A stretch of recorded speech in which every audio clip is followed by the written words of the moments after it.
These are the 7 character traits between myself and every other 7-figure entrepreneur that I know. Number 1, they have a killer mustache. Kidding. Maybe that could be true.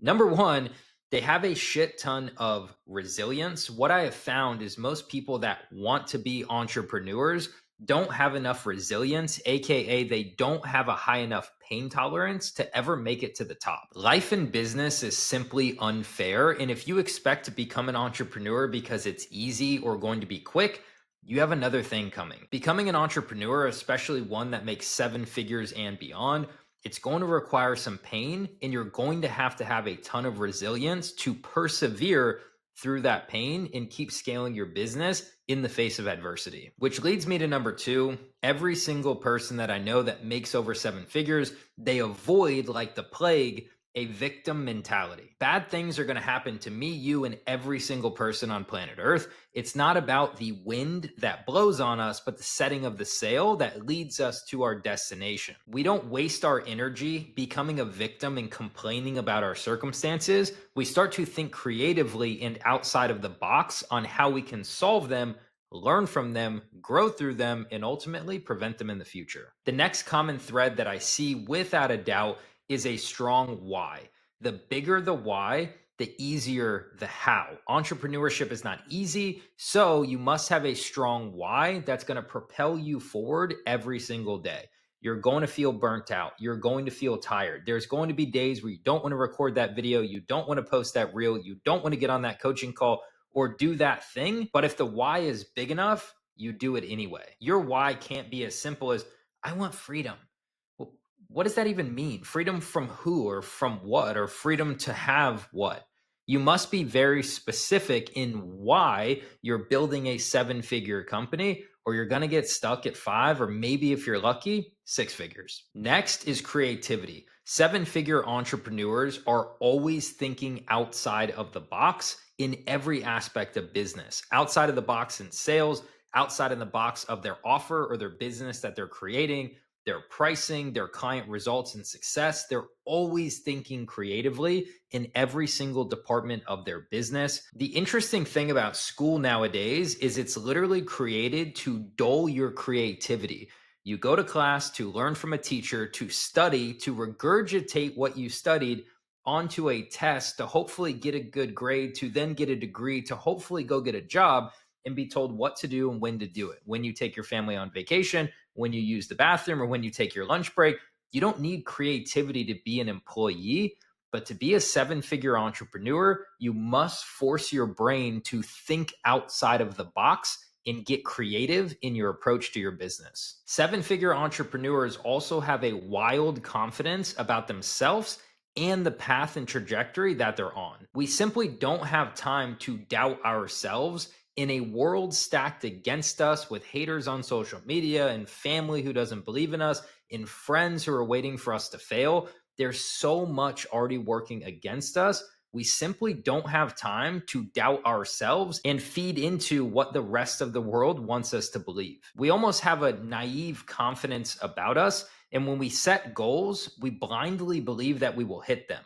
We're crazy enough to think that these lofty, ambitious goals of cars and freedom and money and empowering other people and changing the world is somehow doable. And because we're naively and blindly chasing these goals, they actually manifest and happen. So often people will set a goal and in the back of their mind, they don't even believe that it's possible to achieve. So what do you think happens? They never do. 7-figure entrepreneurs are confident, wildly confident in their goals, in their ability to serve their clients, in their ability to serve their employees, to scale their business and ultimately their lives. 7-figure entrepreneurs are also not only willing to take feedback and criticism from the marketplace, but they're actively seeking it and wanting it. Although we're wildly confident, we never want to be the smartest person in the room. We want to hire coaches. We want to surround ourselves with mentors and people who are doing significantly better than us, because we're smart enough to know that getting around people with the results is the fastest way to collapse the learning curve and get us to where we want to go. It's this crazy thing where people who make 5 or maybe 6 figures are so closed off to feedback from the rest of the world, when in reality, that feedback is probably exactly what you need to take you to that 7 figure mark. If you don't currently have a coach, hire one. If you don't currently have a mentor, invest in one. There's so many incredible people on the internet in real life that are doing amazing things in the world of entrepreneurship. Find somebody in your niche, vet them to make sure they're actually legit and good at what they do, pay them whatever amount of money they require, and do exactly what they say while thinking creatively and outside of the box so you can innovate and make it even better.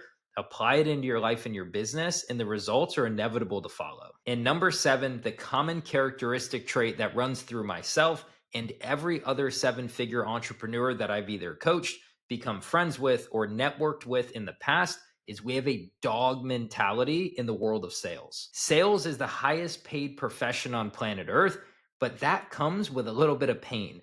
That comes with people hanging up on you. That comes with people telling you to fuck off, or it's too expensive, or they don't want to work with you. Sales comes with being punched in the face over and over and over and over again, and having this dog mentality to actually enjoy the no's, to enjoy the adversity, and then to smile and get on that next call, go to that next meeting, knock that next door. That dog mentality in the world of sales is what elevates these entrepreneurs to the 7 and even 8 figure mark. If you're not currently at 7 figures per year and you're watching this video, take inventory in stock of some of the characteristic traits that I mentioned, see where you're really strong and see where you might be lacking. Write down the characteristic traits that you're not as strong in and make that your mission in 2025 and beyond to develop that characteristic trait. I'm not giving you the characteristic traits of me. I'm giving you the character traits of me and every other 7 figure entrepreneur that I've ever met. If these common character traits are running through us all, obviously there's a common theme there. And if you're not where you want to be, you should probably start to pick up what we're putting down. And I'll leave you with this. Pay attention to the people who are getting the results. Pay attention to the people who are making quantum leaps in their life and in their business. Incremental growth is cool. Growing a little bit of a percentage month over month over month, that's fine. It just takes forever to get to where you want to go. There's so much growth and there's so much abundance out there in the world. Get yourself around these 7 figure entrepreneurs making quantum leaps in every area of their life. Do what they do, say what they say, and ultimately, you'll get what they have. I'll see you at the top.